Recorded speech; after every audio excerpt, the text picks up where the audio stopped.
Hello, everyone, and welcome to the Tilting Ground Untitled Notre Dame USC Football Podcast. I'm Michael Muto. I'm here with Greg Falong. Greg, how's it going? Good, mister. What's going All on? right, so I think this is our last show for this season. It's Yes. the 2016 wrap-up show. All the Yes. games are in the books. All the news is out there. It's out there. I listened to our season preview show today, Okay. so I'm well versed in what we thought was going to happen. So let's just do a little recap. I don't even want to talk about it. Oh my god. A little, what we thought was going to happen, what really happened. Then let's start with Notre Dame. We haven't talked about Notre Dame in like 2 weeks. So some idiot thought that Notre Dame would make the college football playoffs. That was me. You thought that? I listened to the show. You talked me into it. I did? Well, then I'm the idiot too if I talked you into it. You had a 2-loss Notre Dame team was what you thought was going to happen. And I wanted 1 loss. And you said, they're going to get 1 loss. Was it going to be in the playoffs? And I was like, all right. Oh, yeah. Go undefeated. I remember that terrible conversation. So we were well off the mark there. Awful. I mean, I don't want to dwell on this too much because the season's over and it went poorly. But man, it was real bad, right? Like we're not using hyperbole here. Like for Notre Dame? Yeah, for Notre Dame. I mean, they were 4-8. Yeah.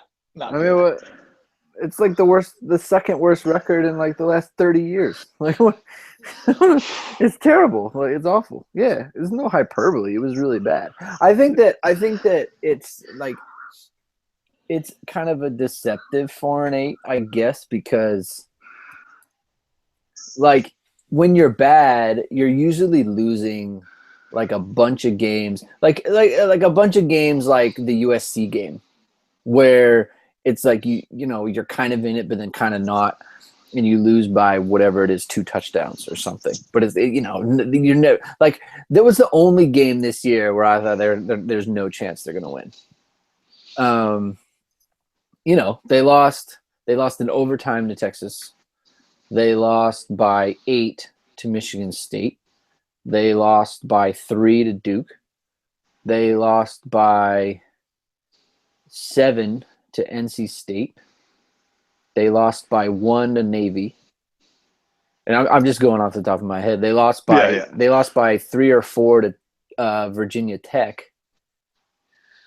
I mean, these games that they lost by 7 to Stanford. These games are just, they're not losing by a lot, but no matter who the opponent was, like they were the same team that was just going to give the game away every single week. So, that's kind of what I was thinking. Yeah, like they lost 1 game by double digits. They lost 1 game by 1 score, by more than 1 score. So that's probably the number 3 ranked team in the nation. So yeah. So I mean, and it's like, look, I don't. SC didn't play well that day. Notre Dame played the way they always play. So I mean, I don't really think that USC is the number 3 team in the country. Like, I just don't. But they're definitely a top 10 team.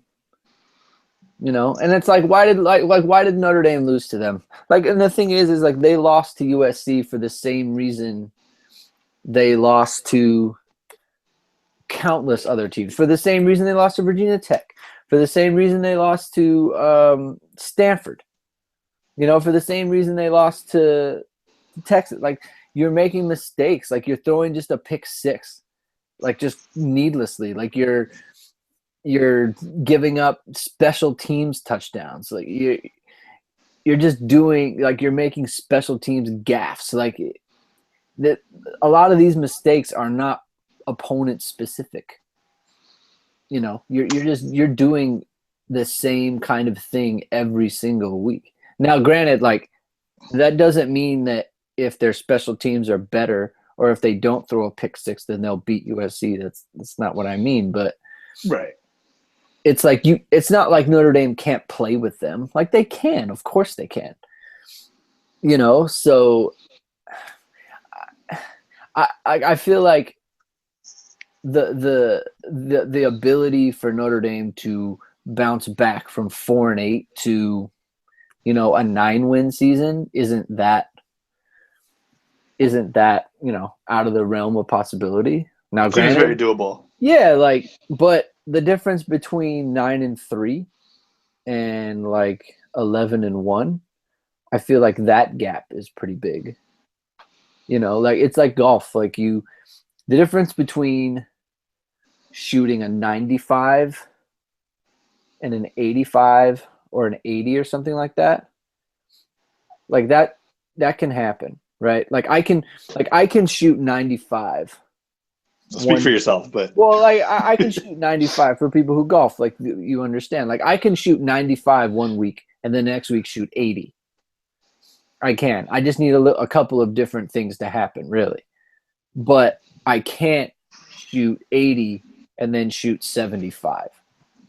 right, that's hard. That's Yeah, real. You're good. You're good to do that. That gap is a lot bigger. That 5-shot gap is a lot bigger than the 15-shot gap on the other side. So Right. that's kind of how I look at it. They're not I don't see them as a 4-8 program or whatever, but at the same time, if you're just a 8-win, 9-win program, I mean, what are you really hoping for? So that's kind of how I look at it. But another thing, watching Notre Dame this year, they just weren't fun to watch at all. No, I always felt like they were just running out the string. It's just no one was happy to be out there. It started from the beginning when they didn't know who the quarterback was. The defense always seemed lost. It just wasn't. There was no fun. Last year, at least they had Will Fuller, or Josh Adams was a freshman, so he was a new kind of thing. And, you're always hoping for Jalen Smith to do something. This year it was just well, I guess I'm watching 3 hours of Notre Dame football here. Let's just get through this, huh? And I feel like that's what the players were like too. I think that it started because okay, the first game was their best game, in my opinion. Because they still had that belief that they could be good. They still had that belief that they were a good team and they played as such. But I think giving up 50 points like that, I think the guys kind of knew this defense is not good. And ever since that moment of that first moment of doom against Michigan State, because they beat Nevada in the next one. The first moment of doom when the kid hit this foot. Every single week after that, it was we're just waiting for this bad thing to happen that's going to blow it. Because in all the games that I was talking about that they barely lost, they had a double-digit lead against Stanford at one point and blew it. They had a touchdown lead early against Michigan State and blew it. They had against Miami, they had a 17-point lead at one point and blew it. Or no, a 20-point lead, I'm sorry. And they gave up 27 unanswered. They were up 24-7 against Virginia Tech and blew it. I mean, so it was you're watching these games. They were up 14-0 against Duke and blew it. You're watching these games and you're thinking what I'm watching doesn't matter because the end I already know. Even against USC, the first play of the game, they run the ball down to the 1 and they score. And so it doesn't matter. I know it doesn't matter. I've seen it. I've seen it all season. So that's what makes it unfun is that no matter what happens at the beginning of the game, and no matter how well they're playing, at some point they're just going to collapse and the other team's going to come back. It happen every week. So that's what makes it unfun. It's this isn't suspenseful. It's like watching this Jason Bourne every the same Jason Bourne movie every week, but except at the end he dies. Like he doesn't Right. live. They kill him at the end. He looks like he's great, and then they kill him. It's like, I don't want to watch that movie 12 times. Why do I want to watch that? I don't want to watch that, but I did because I had to talk about it and I had to write about it. So that's what makes it unfun to me. That's what made it unfun for me. It's like the end was the least. The final result was the least suspenseful part of it. Because they'd always just find a way. Yeah, you knew they were. You knew they were. It happened every week. It sure did. I mean, I was there. I was. All right, but you feel confident that things will get a little better next year, right? Yeah, like I don't think they'll go 4-8. I think just off the cuff right now, like I think they'll win 7 or 8 games. Sounds like, doable.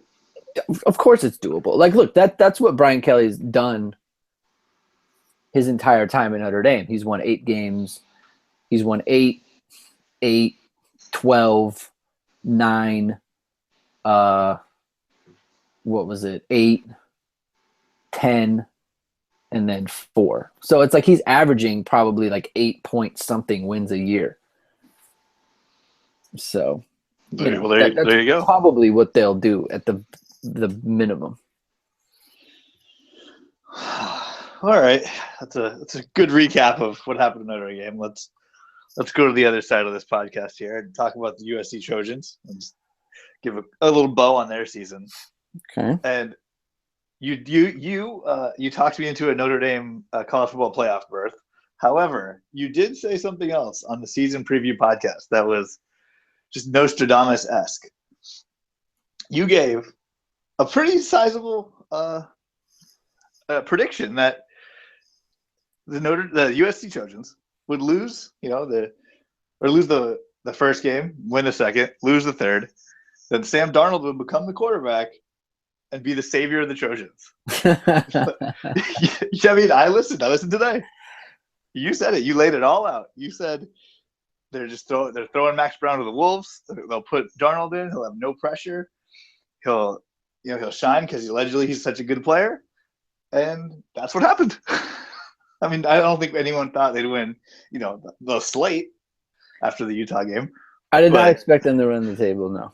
But, yeah, no, you said it. You said Darnold's coming in after Max Brown fails, and he's the savior. And you nailed it. So kudos to you. It did happen. It did happen. I mean, it happened just like you said to you. You laid it out.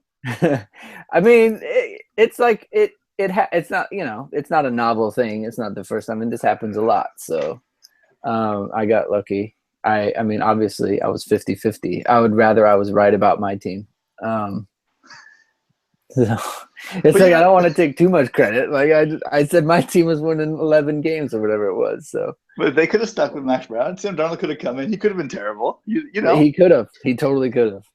He totally could have, and he was not. All could have been lost. It just wouldn't even have mattered anyways. But no, yeah. You said they'd rally behind Sam Darnold and they'd play good football. They did rally around Sam Darnold, and they did play good football. So yeah. So for me, I predicted an 8-4 season. Not too far off the mark. You had 9-3, which nailed that. They were 9-3.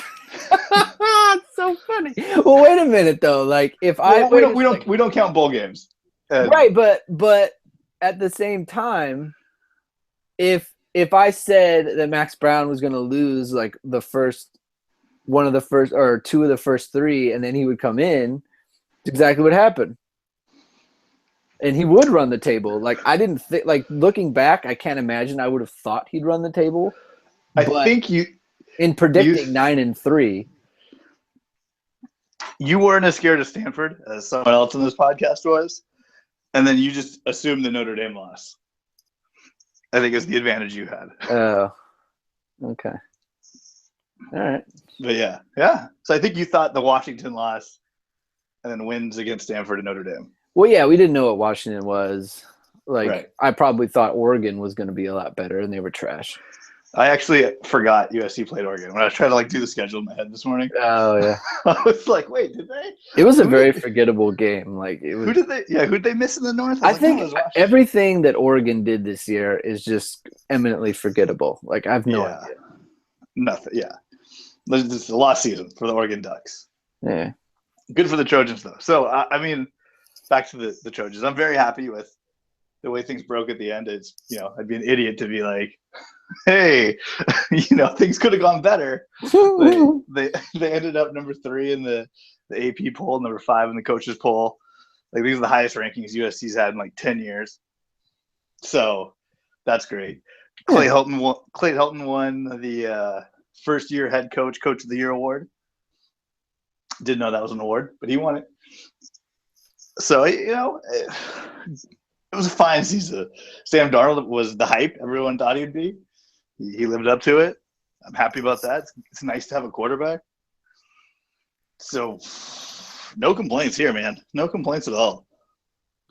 They handled their business. No, I mean, look, if you gotta lose 3, then lose like the first 3 of the first 4, and then win the rest. Yeah, that's what we learned. Yeah, do that. That's Penn State. That's USC, man. Yeah, do that. That's the way to go. While we're here, I mean, the USC season is we just well discussed. We had the Rose Bowl, we had all that stuff. Yeah, so yeah. We don't need to go too deep into it. However, there's some news. Juju Smith-Schuster is turning pro, so he will be missed next year. Mm-hmm. But he really, he besides the Rose Bowl game, I felt like he didn't actually impact the second half of the season all that much. Now, he could have been hurt. I'm not saying he's not good either. I'm just saying the way Sam Darnold plays is you don't need that much Juju, but it's nice to have him. Yeah, it's nice to have at least the other team. They have to worry about him.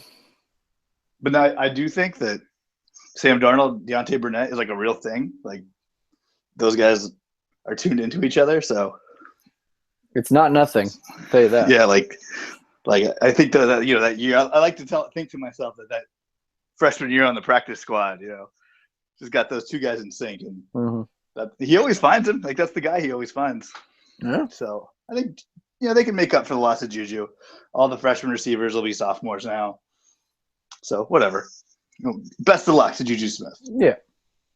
And we don't know about Adoree Jackson yet. Damian Mama's gone too. Oh yeah, I forgot about that. Damian Mama's gone, but I think the interior line was not all that hot to begin with, so he can be replaced. Let me. So you're losing Banner and Wheeler, right? Yep. Okay, so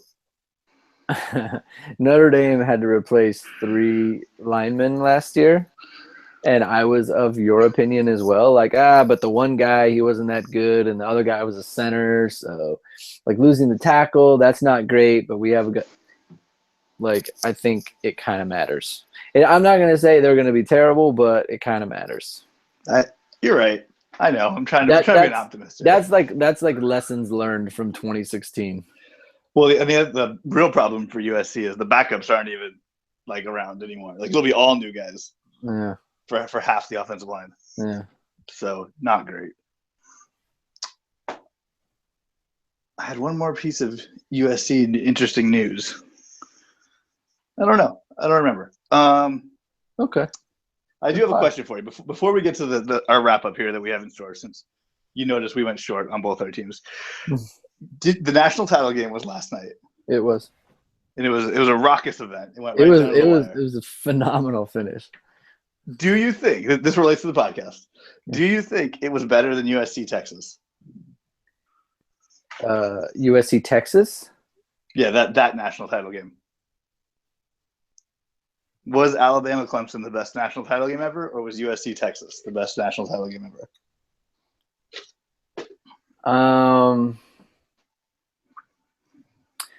I think USC Texas. I agree. Because you're talking about USC had Matt Leinart, who won the Heisman. They had Reggie Bush, who won the Heisman. and they were like, people talked about them like they were the best team ever. Against like Vince Young, who the year before, like Vince Young, basically like Texas is almost a carbon copy of what Clemson is. And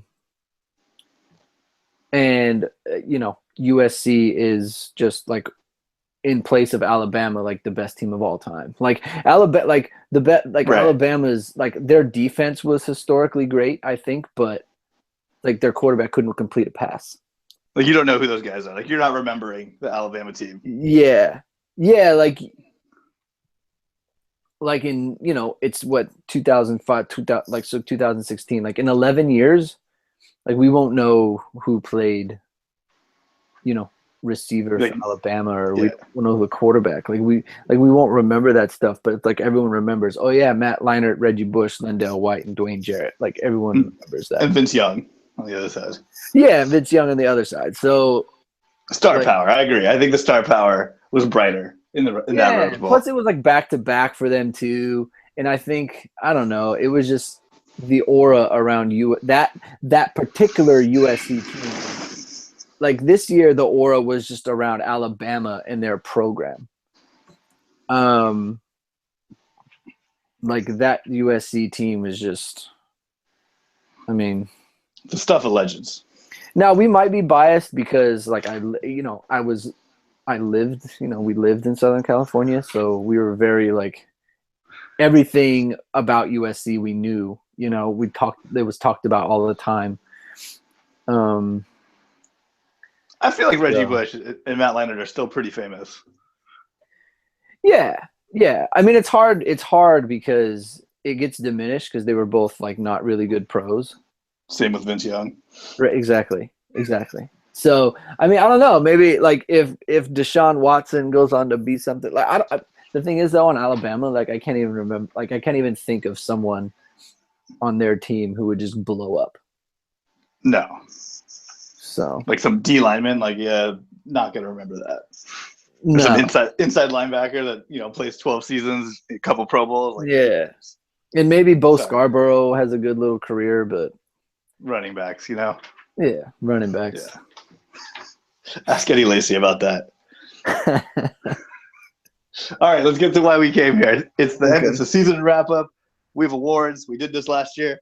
I know all the winners from last year. I have a hunch there's going to be no repeats. So I even have all the names of the awards from last year too. So here we go. Let's start things off. But how old is the award for the best true freshman on your team? So let's go to Notre Dame. So we were just talking about USC. Okay. So who was the best true freshman on the Notre Dame roster? I'm gonna say Julian Love, defensive back. Who'd you think I was gonna say? The safety, whose name I'm forgetting now. Oh, Studstill? Yeah. No, Julian Love was better. I mean, Julian Love, like he had to play corner. He had to play in the nickel, and then he started right at the end. By the end, yeah, he started pretty much since week like 3 or 4, and he started games at corner, and then he started a game at safety, against Army, and got an interception. So, I mean, I just feel like playing 2 positions on defense, especially when I had a coaching change and playing really well, like that means something. And I could like the other the person who I considered was Kevin Stepherson, the receiver. He had but he didn't break out till late. Yeah, like he had like 24 catches for like 450. Scored a touchdown on Adoree Jackson. But it's join the club.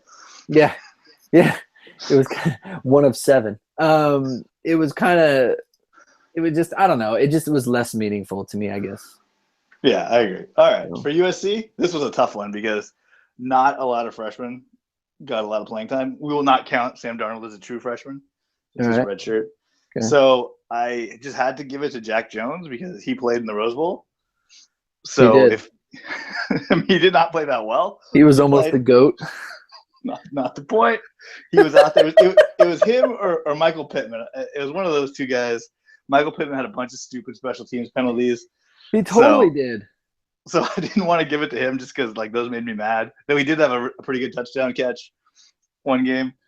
But no, so it's Jack Jones. He got to play a lot. I saw number 1 out there on defense. He returned a couple kicks. Might be a bit of a goofball, but it was slim pickings for the Trojans. Mm-hmm. All right, here we go. The Robert Mays Trophy for best lineman. Notre Dame's award winner, Greg? It can be defense, right? Correct. Okay. I mean, it has to be. This is like the Lombardi Trophy, it could be. It has to be Jerron Jones, the defensive lineman. Who did he play good against? Miami, right? Miami. Yeah, like he had like the first quarter of all time. He had like the best like game of a defensive lineman, like statistically, like in my career, like rooting career or whatever. Like he had like 6 tackles for loss, 2 sacks, a bunch of like passes knocked down, 7 total tackles. Like it was like he was single-handedly winning. It was kind of weird, actually. And then he never did anything for the rest of the season. But like there wasn't anyone else who really did anything that was notable. No, like Lindsey was kind of garbage this year. He wasn't garbage, but it's just like he wasn't notable. So like right. I just gave it to the person who had the single best game. So I mean, honestly, like there were not good choices. No, there weren't for Notre Dame. I was curious who you were going to give this award to. Yeah. So for USC, I give it to Chad Wheeler. He was an All-American. I thought he was the most consistent offensive lineman. He was the tackle. He when he wasn't around, well, we'll get into that with the next award. But he was most consistent. Zach Banner was slow. He looked terrible against Alabama. Bunch of false starts and holding penalties for him. So Chad Wheeler was the best lineman on USC. The USC defensive line was So besides Stevie T, but he kind of came on late too. So Chad Wheeler, without him, I don't think they would have done as well as they did. So the next award, which kind of segues into that, was the Lance Harbaugh Memorial Cup for the injury that hurt your team the most. I'm going to go to USC here just because it's Chad Wheeler again. He was out for those first 3.5 games, kind of. Mm-hmm. And that's when USC lost the most. When I was trying to find a candidate for this award, I realized that the Trojans didn't really have that many injuries. So that kind of worries me for next year because injuries are all luck. And I mean, Stephen Mitchell got hurt, but, he wasn't lighting the world on fire. So, I'm worried that the team was so healthy this year that it might get the injury bug next year. But when Chad Wheeler wasn't there, the offensive line struggled. Remember the backup pushed the referee, so that's what happens when Chad Wheeler. Some indiscretion. Yeah, involving the official that got him ejected. All right, Notre Dame injury that hurt your team the most. It's got to be Sean Crawford. I knew that was coming. I mean, it hurt my feelings the most. It's like I was so looking forward to him playing. Like I really like his game. I really like what he's about. Caveat: you said this last year, but he did not win the award. Did I? Yeah, you were very upset about Sean Crawford getting hurt last year. It's just brutal. Like now I have to put up with this. Like the kid tears his ACL in fall practice last year, and then he tears his Achilles in the second game. Like it's a bummer. And Notre Dame didn't have that many injuries this year. They had a bunch of self-inflicted wounds, like Max Redfield getting kicked off the team. Like that's not an injury, but it didn't help. So yeah, I'm gonna say Sean Crawford. Get well, man. Get well. So next year is the year for Sean Crawford. Hopefully. I mean, he tore his Achilles. Like that's not nothing. That's a big deal. That's true. That's a big one. All right, next award, the Shane Falco Award for best backup. Who was Notre Dame's best backup, Greg? Best backup. I'm gonna say Kevin Stepherson. Makes sense. Because he came in when Torrey Hunter Jr. got hurt. And this is why the answer isn't Torrey Hunter Jr., because he came in and produced. He at wide receiver. He didn't play that much in the first, 5 or 6 games. Like he had spot duty or whatever, but like nothing big. And then he came in and he was like a real option, like someone who it was like he was out there and you said, yeah, like I expect him to produce for you. And when that happens, like, you just figure like he's doing his job. Like he's doing the job that you would expect the other player to do. So I wish he had a better number. He probably wishes he had a better number. That's true. I mean, we'll see after. We'll see, like, if people leave or whatever, so we'll see what he comes up with. All right, USC, Shane Falco Award winner for Best Backup. I mentioned him earlier, and it's also a wide receiver. Deontay Burnett. Steven Mitchell went down. He popped right into that slot receiver. Oh, He's got that rapport I mentioned with Sam Darnold. Yeah. He catches a lot of touchdown passes.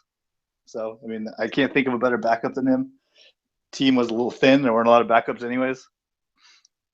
So maybe Aka Cedric Ware, I guess, was probably a choice. But, he's just okay. Mm-hmm. So, yeah, Deontay Burnett, best backup for the Trojans. Cool. Let's see. What's next? The Sports Center Play of the Year. So, best play of the year for the Notre Dame Fighting Irish. I'm curious what you were going to pick for this one. I think it's obvious. I want you to guess what it is. The play of the year. Was it that punt touchdown? No, wait, that Miami scored on that one.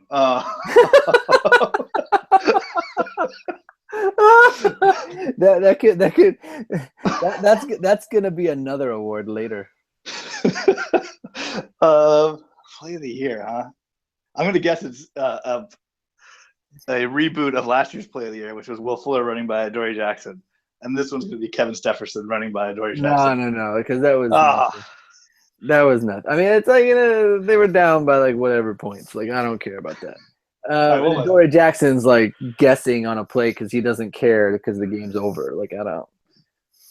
What was it? No, it was Equanimeous St. Brown doing his little flippity flip against Texas. Oh yeah, that's right. Little somersault thingy. I mean, you call it the Sports Center Play of the Year, like it was on Sports Center like all the time. That was a good one. I forgot about that. Yeah, like he did the somersault with the arm down and flippy. It was a good play. It was good. For me, it was the only play that got a guttural response from me, and that was Leon McQuay's interception in the Rose Bowl in the fourth quarter to set the Trojans up to victory. Yeah.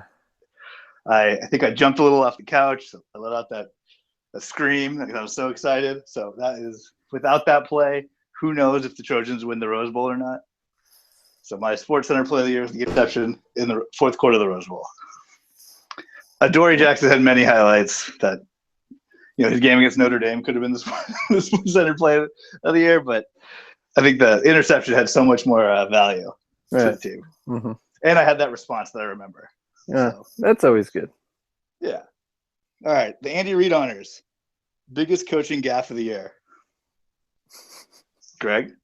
I mean, there's so many.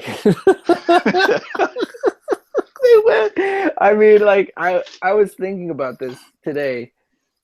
There's like 6. Like I debate like 6 of them. Like just having Brian Van Gorder on the staff is like one.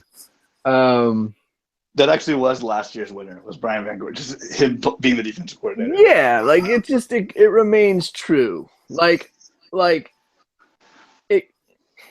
First of all, if last year was the gaffe that he was on the staff, and then he comes back this year and gets fired in after the 4th game, I mean, to be fair, it was Brian Van Gorder's zone blitz scheme. That was actually the coaching gaffe of the year. Well, bring real specifics. I guess he could have changed it. That continued. No, yeah. I think, but for real, the real coaching gaffe of the year is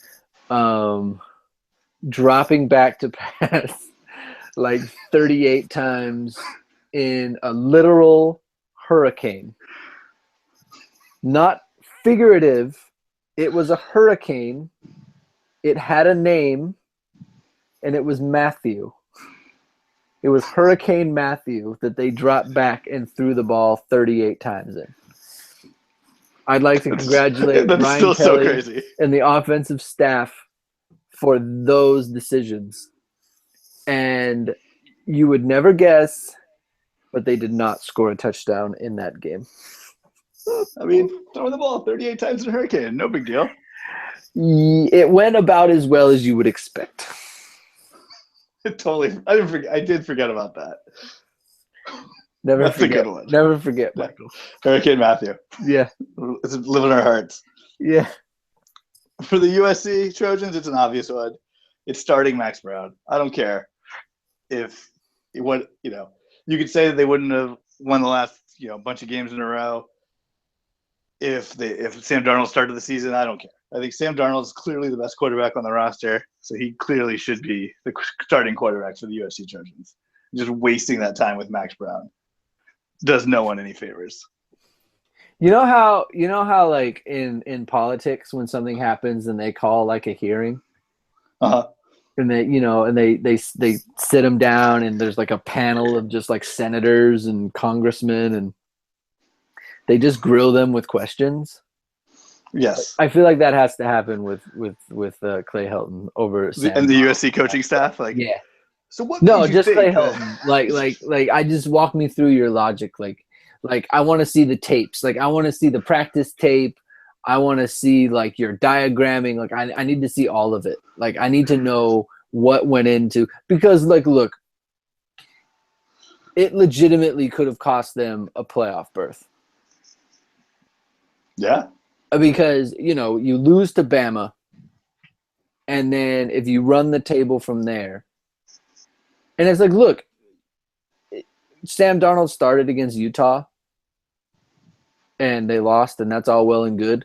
But it's like his first game on the road against Utah.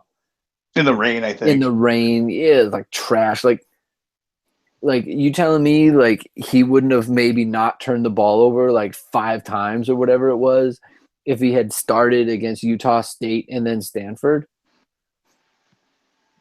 In an 11-1 USC team that runs the table and possibly wins the Pac-12, like they're going to the playoffs. Yeah, no doubt in my mind. So, like, you need to answer for it. Like, we need a hearing. There needs to be a hearing with like the board of trustees. We need to talk about it because unconscionable. Yeah, we need to know. Like, is this how it's gonna go? Like, are you gonna do this again? Like, I need assurances from you that this is not how you do things.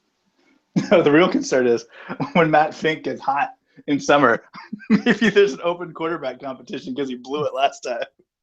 Now he overcorrects. That won't happen. Yeah. All right. Let's see. Where were we? Okay. The Trojan horse for the GOAT of the year. The person you want to blame whatever went wrong this season on. The one person you could blame this season on. Greg. Donald Trump. I knew. You know what? I had that written down in my notes. That's real. I think it's his fault. I think everything's his fault. I mean, it's Brian Kelly. Yeah. I mean, you went 4-8. It's your operation. You're in the 7th year. You have a dumb quarterback competition. Yeah, like everything he did was wrong. So he is the one to blame the 4-8 season on. Yeah. So yeah, I gotta run it back. I guess not a lot went wrong, so I feel kind of like a jerk trying to blame everything on one person. I guess I could still blame Pat Hayden, just because he's got enough bad mojo running around the joint to put that on. But no, it's Clay Helton again. Same reason as before. You don't start Sam Darnold, the best player on the team. No. I don't know what you're doing. So we don't need to extrapolate on that anymore.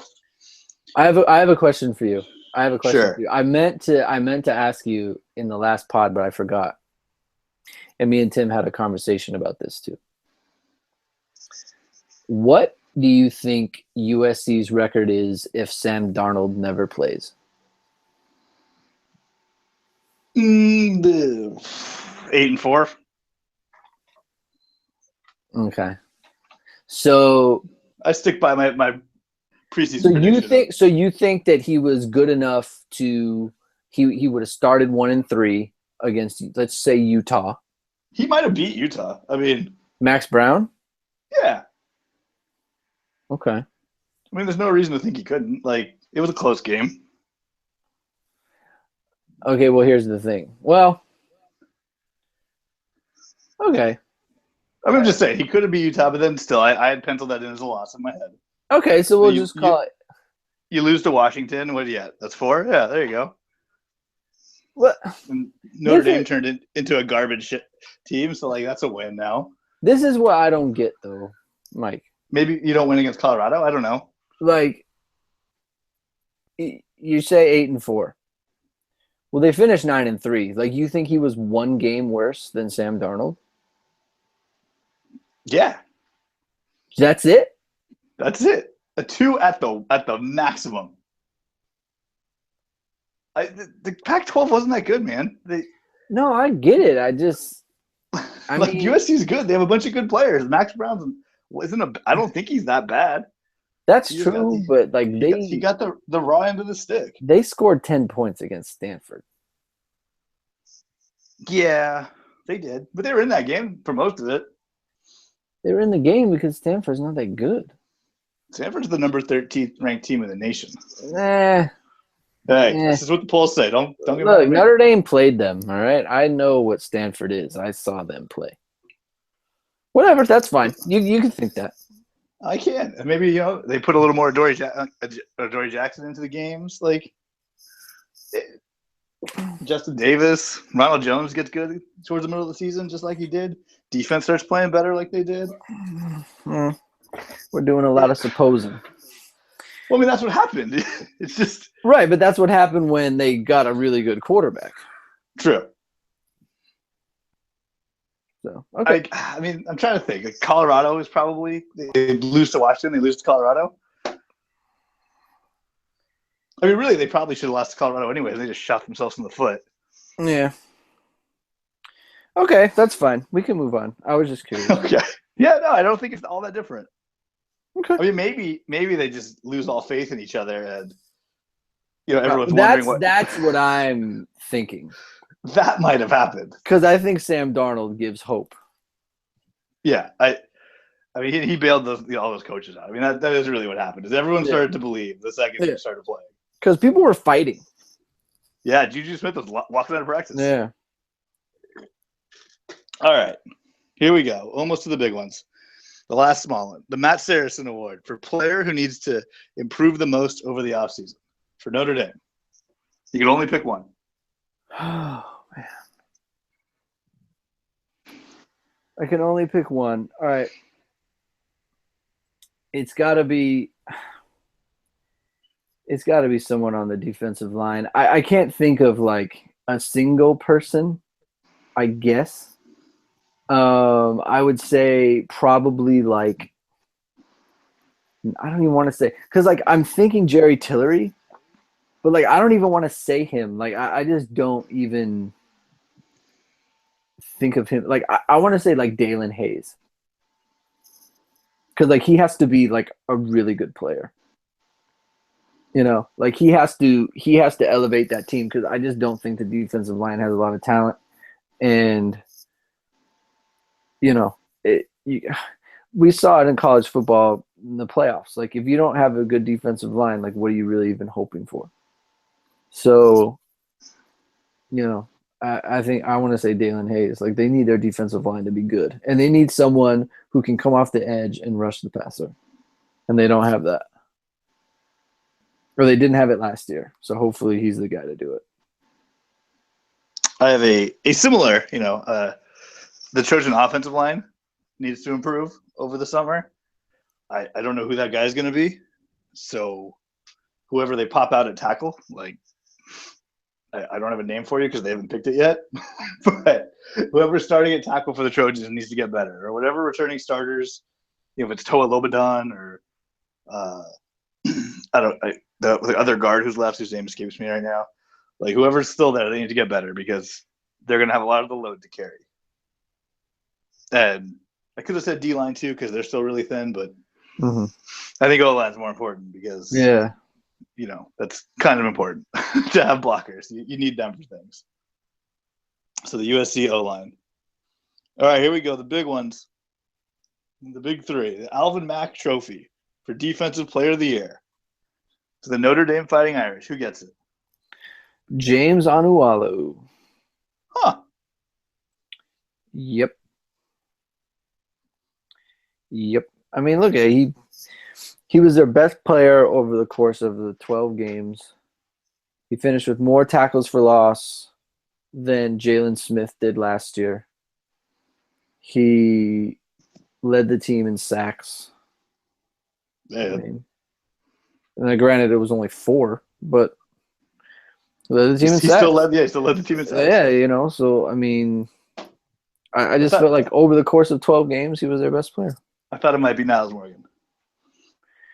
I feel like Niles Morgan wasn't really allowed to even be in contention. Like, they basically just had him stand in the middle, and like they never asked him to shoot gaps or anything like that. It was like stand in the middle and make as many tackles as you can around like the 3 to 4 yards mark. So like basically don't allow a bunch of 50-yard runs. And that was what he did. So. Well, for USC, it was really tough for me. I had to really think about this. This is true. I really had to think about this. I was trying to find a worthy winner, and I just had to go with the national media and the best DB in all of college football, according to the awards circuit, Adoree Jackson, the USC Defensive Player of the Year. No one else really stood out. They were pretty solid across the board. Right. So he was the captain. He was the leader. He got all the highlights. I'm not sure who else I'd pick. Cam Smith is good, but he's like that middle linebacker kind of guy who just gets a bunch of tackles. And Michael Hutchings really stepped up at linebacker too, so that kind of took some of Cam Smith's shine. And all the DBs are kind of interchangeable outside of Dory. The D line was pretty thin, so they're a good defense though. I don't think Porter Gustin was quite there. Nwosu is a solid player, but I don't think he did anything too exceptional. So the national writers have it. Adoree Jackson, Defensive Player of the Year for the Trojans. I don't think that's like even controversial. No, of course not. He's the Jim Thorpe Award winner. Well, right, but even I know. even controlling for the fact that we don't really think so, like still the best player on their defense. This is true. All right, here we go. Touchdown Jesus, the Offensive Player of the Year for the Notre Dame Fighting Irish. Drum roll, please. EQ. Oh. Equanimeous St. Brown. Wow. I mean, Deshaun Kaiser didn't even get a sniff? I believe there's one more award, yes? Oh, okay, true. Yeah, I mean, he had like 58 catches for 961 yards, 9 touchdowns. I mean, if they had gotten to play in a bowl, he's probably having 1,000. So, for a guy who didn't play basically at all last year,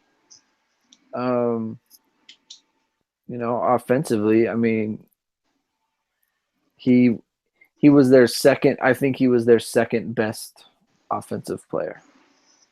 Well, all right. So, the echo's back. Brutal. Sign on and come back. Okay. Let me see if I remember how to do this. All right. What? How do you do it again? So you leave, and then when you go back, what do I? You like X out of the Google Hangouts thing, or Hang Up maybe. I don't remember. I think I remember. Okay. And then you can still choose the conversation. It'll have today's date. Right. Okay.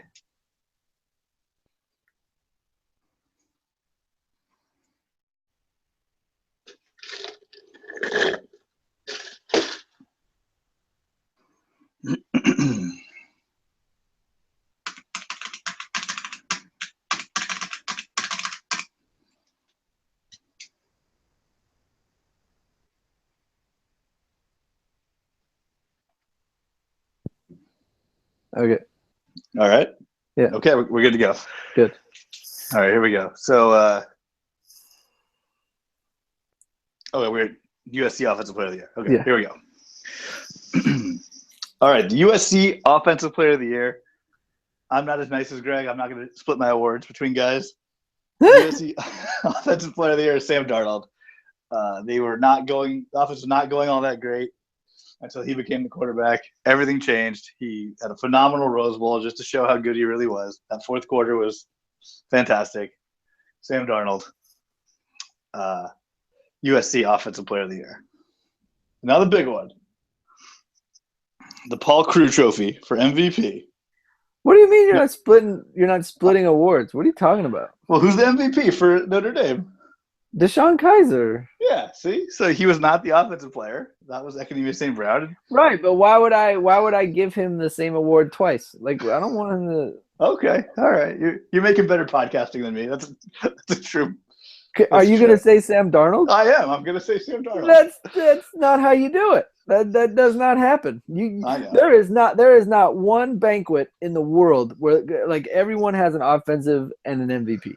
That's what I was about to say. I get kicked out of the team banquet. There is not one banquet where it's like he's the offensive MVP and the MVP of the team. It should be. All right. I'll change mine then because I felt bad. So you just did the MVP. Do the offense now. It's Juju because he is physically the best player on the offense. Yeah.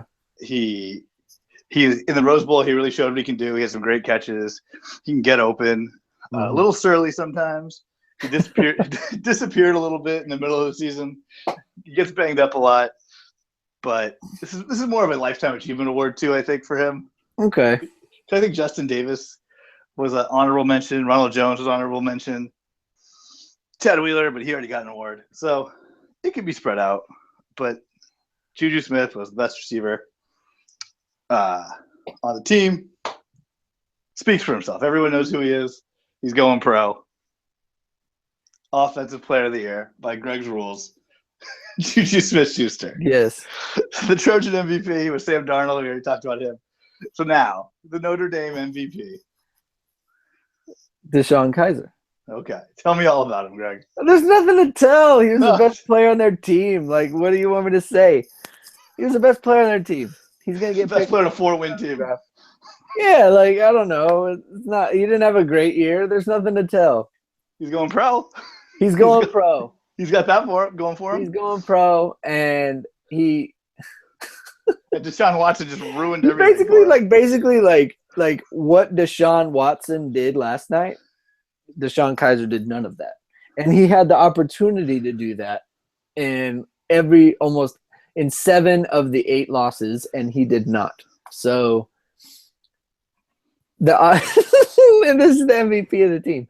So this is the MVP of the Notre Dame football team. This pretty much sums up the whole season. The MVP of the Notre Dame football team continuously failed to come through in the most important times of the season. Congratulations. His best game might have been a loss against Texas. You can omit the might have been in that one. I mean, even in that one, they were up 35-31 and they got the ball. They didn't score. Then a couple of times. Then they got the ball tied at 37 and didn't score. And when I say didn't score, it's not like he drove them down and he missed a field goal. I'm talking about like didn't get a first down. So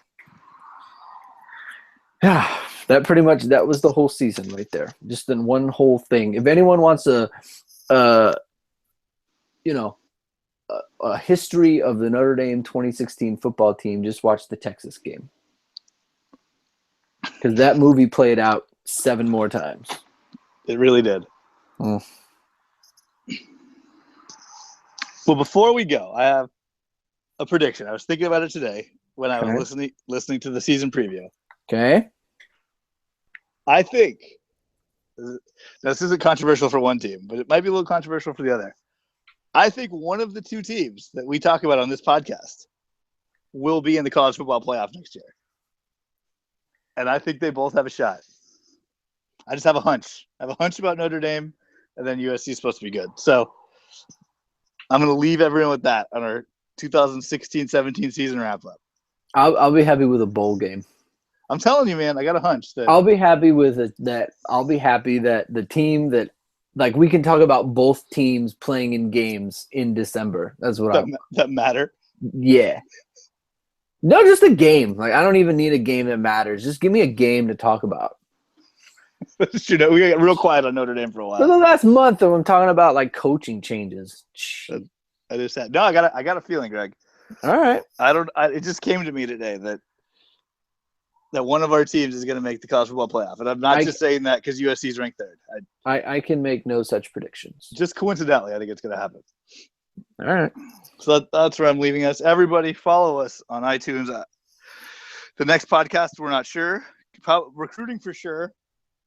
But if something big happens in between, we'll definitely have an episode. All right. We got NFL playoffs to focus on, so no time for college football podcasts. Greg, thank you for a great season, college football season. Thank you. Hey, it's my pleasure. I know to do this. It's super fun. It makes the games that much. It is fun. We stepped up our interview game too. This is really good. We did. We had different. Yeah, no, it's true. We stepped up the interview game. We had some great guests. We got to thank Ryan Abraham, who never got heard, and Brian Driscoll. I had it. So yeah, so it was a great season for both of us. I think we got better. We got more informative. We had. I wish Notre Dame was a little better. Makes two of us. Makes two of us. The USC stuff was fun. And follow Greg on Twitter in the off season. Greg, what's your Twitter? At Greg2126. He will keep you up to date on Notre Dame news. I promise. He will have articles for UHND at some point. I should have one coming out tomorrow. Okay, we'll post that somewhere. All right.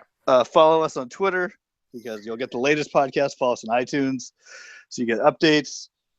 And for 2017 or 16, fight on. Go Irish. I had to change locales here. My phone was about to die. Stop broadcasting.